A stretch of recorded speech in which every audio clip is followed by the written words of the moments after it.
Baik, bismillahirrahmanirrahim. Assalamualaikum warahmatullahi wabarakatuh. Kembali lagi dengan saya, Yoni Irma Yunita, mahasiswi Sekolah Tinggi Agama Islam Darun Najah, Prodi Hukum Keluarga Islam, semester 4. Dalam kesempatan ini, saya akan mempresentasikan makalah saya yang berjudul Relasi Hukum Kewarisan Islam dengan Kewarisan Nasional dalam mata kuliah Hukum Mawaris. Pengertian dan dasar hukum kewarisan Islam. Hukum waris Islam adalah aturan yang mengatur pengalihan harta dari seseorang yang meninggal dunia kepada ahli warisnya. Hal ini berarti menentukan siapa-siapa yang menjadi ahli waris. Porsi bagian masing-masing ahli waris menentukan bagian harta peninggalan dan harta warisan yang diberikan kepada ahli waris. Al-Quran merupakan acuan utama hukum dan penentuan pembagian waris. Sedangkan ketetapan tentang warisan yang diambil dari hadis Rasulullah dan ijma para ulama sangat sedikit. Dapat dikatakan bahwa dalam syariat Islam sedikit sekali ayat Al-Quran yang merinci suatu hukum secara detail kecuali hukum waris. Dasar dan hukum waris Islam, dasar dan sumber utama dari hukum Islam tentang waris adalah nas yang terdapat dalam Al-Quran dan sunnah Nabi. Dasar hukum kewarisan Islam terdapat dalam surat An-Nisa ayat 7 yang artinya bagi laki-laki ada hak bagian dari harta peninggalan ibu, bapa, dan kerabatnya, dan bagi wanita ada hak bagian pula dari harta peninggalan ibu, bapa, dan kerabatnya, baik sedikit atau banyak menurut bagian yang telah ditetapkan. Dasar hukum yang selanjutnya yaitu hadis Nabi dari Ibnu Abbas menurut riwayat Al-Bukhari dan Muslim yang artinya berikanlah faraid, bagian-bagian ditentukan itu kepada yang berhak dan sebaliknya berikanlah untuk laki-laki dari keturunan laki-laki yang terdekat. Unsur-unsur hukum kewarisan Islam. Unsur-unsur hukum kewarisan Islam dalam pelaksanaan hukum kewarisan masyarakat muslim yang mendiami negara Republik Indonesia terdiri atas 3 unsur, yaitu pewaris, harta warisan, dan ahli waris. Ketiga unsur tersebut saling berkaitan dan masing-masing mempunyai ketentuan tersendiri. Yang pertama, pewaris.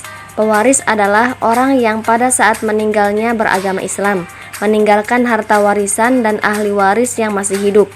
Istilah pewaris secara khusus dikaitkan dengan suatu proses pengalihan hak atas harta dari seseorang yang telah meninggal dunia kepada keluarganya yang masih hidup.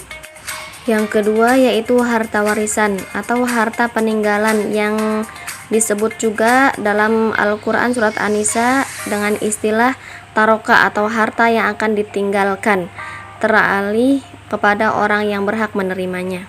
Yang ketiga yaitu ahli waris.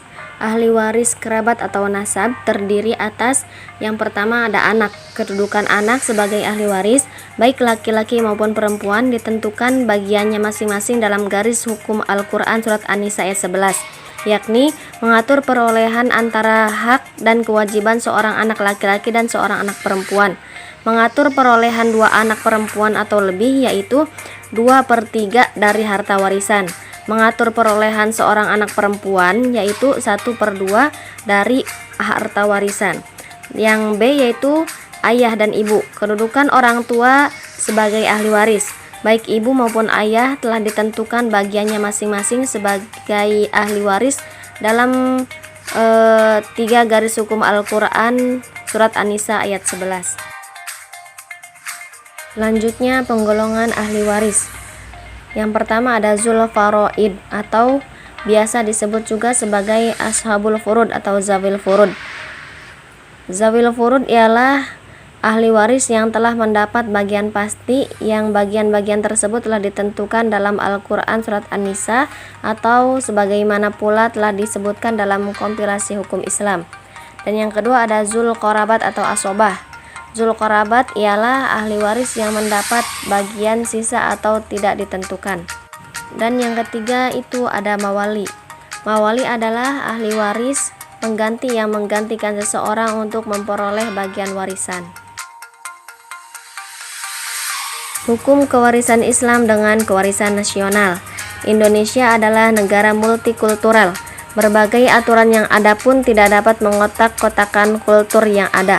Sama berlakunya untuk hukum waris. Di Indonesia belum ada hukum waris yang berlaku secara nasional. Adanya hukum waris di Indonesia adalah hukum waris adat, hukum waris Islam, dan hukum waris perdata. Masing-masing hukum waris itu memiliki aturan yang berbeda-beda. Yang pertama, hukum waris adat.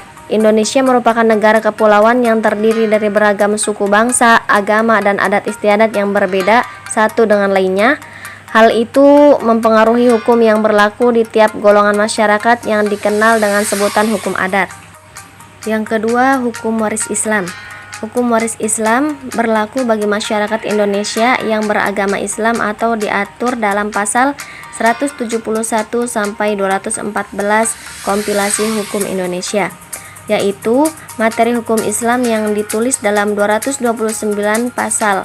Dalam hukum Islam, waris mengatur prinsip kewarisan individual bilateral, bukan kolektif maupun mayorat.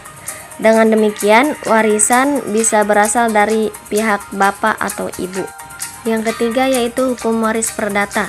Hukum waris perdata atau yang sering disebut hukum waris barat berlaku untuk masyarakat non-muslim, termasuk warga negara Indonesia keturunan baik Tionghoa maupun Eropa yang ketentuannya diatur dalam Kitab Undang-Undang Hukum Perdata atau KUHP. Hukum waris perdata menganut sistem individual di mana setiap ahli waris mendapatkan atau memiliki harta warisan menurut bagiannya masing-masing. Terima kasih, sekian pemaparan video yang bisa saya sampaikan, dan terima kasih buat teman-teman yang sudah menyimak. Semoga video ini bermanfaat bagi kita semua. Saya akhiri, wassalamualaikum warahmatullahi wabarakatuh.